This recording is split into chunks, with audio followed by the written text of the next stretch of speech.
आज एक ऐसी ही कहानी जो मुझे बहुत ज्यादा इंस्पायर करती है मैं सुनाता हूँ, ठीक है। APJ Abdul Kalam, rocket man of India, ठीक है, सबको पता होगा। तो कलाम साहब की एक कहानी है जो बेसिकली उनके बचपन, मतलब जो बेसिकली 20-21 साल के आसपास की है, ठीक है। तो उन्होंने बेसिकली एरोस्पेस इंजीनियरिंग से ग्रेजुएट किया और उनका सपना था कि वो एयरफोर्स में पायलट बनना चाहते थे, ठीक है। तो देहरादून में उसके लिए एग्जाम होता था। अब पैसा नहीं था, घर की हालत खराब थी, कैसे एग्जाम दें, किस तरीके से जाएं, ठीक है। तो उनकी बहन ने अपने जो जेवर थे वो गिरवी रख करके कलाम साहब के हाथ में रुपए दिए कि तुम जाओ पेपर देकर आओ और पायलट बन के आना, ठीक है। देहरादून में पेपर देने गए, पेपर दिया, उनकी रैंक आई 10th, ठीक है। और एयरफोर्स उस टाइम पर केवल 9 पायलट्स को सेलेक्ट करती थी, ठीक है। मतलब कट ऑफ था 601, आपके नंबर आए 600, ठीक है। सिलेक्शन नहीं हुआ, बहुत डिप्रेस्ड, जाने के लिए वापस घर पे पैसे नहीं, तो बड़े ही परेशान थे, ठीक है। तो ऐसे ही मतलब घूम रहे थे, ऋषिकेश के आसपास की बात है, ठीक है। और वो उस हद तक निराश हो चुके थे कि अब घर जाने के पैसे नहीं बचे हैं, क्या करूं। तो उन्होंने डिसाइड किया कि यार इस लाइफ का कोई मतलब नहीं है, जो सपना है मेरा, ठीक है, एयरफोर्स पायलट बनना, मैं वो भी नहीं कर पाया, ठीक है। तो डिसाइड किया कि अपनी लाइफ खत्म करना चाहिए, सुसाइड करने चले गए। तो गंगा जी के किनारे ऐसे ही टहल रहे थे, ठीक है।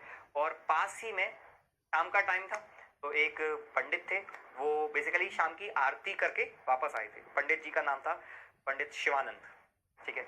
वो देख रहे थे कि ये लड़का जो है वो घाट के किनारे काफी ज्यादा पास में, मतलब एक पहाड़ी सी थी वहां पर, काफी ज्यादा पास में था और अभी गिर सकता है। तो उसको बुलाते हैं, इधर इधर आओ, ठीक है। तो बुलाते हैं और बोलते हैं कि क्या बात है, तुम इतनी पास में घूम रहे हो, तुम भी गिर सकते थे। तो ये बड़ा परेशान, ठीक है, बड़ा बिल्कुल डर गया, ठीक है। तो पंडित शिवानंद उसके कंधे पर हाथ रखते हैं और बोलते हैं कि घबराओ नहीं, क्या बात है मुझे बताओ, कहाँ से आए हो तुम।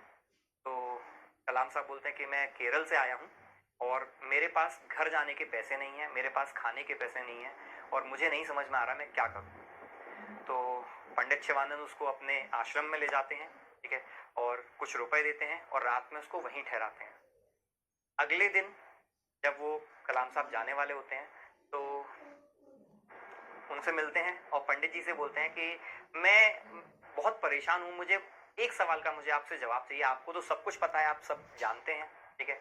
तो ऐसा मेरे साथ ही क्यों हुआ, 9 लोग सेलेक्ट हुए, मैं ही अकेला 10वां क्यों था, मेरी इतनी बुरी हालत ऐसी क्यों हो रही है, क्या ईश्वर मुझे प्यार नहीं करता है। तो पंडित शिवानंद कलाम साहब को बोलते हैं कि ऐसा नहीं है कि ईश्वर तुम्हें प्यार नहीं करता, ईश्वर तुम्हें सबसे ज्यादा प्यार करता है और इसीलिए ईश्वर ने तुम्हारे लिए कुछ बहुत खास चीज बचा करके रखी है। तुम यहां पर सेलेक्ट इसीलिए नहीं हुए क्योंकि उसने तुम्हारे लिए कुछ बहुत ऊंचा सोच रखा है।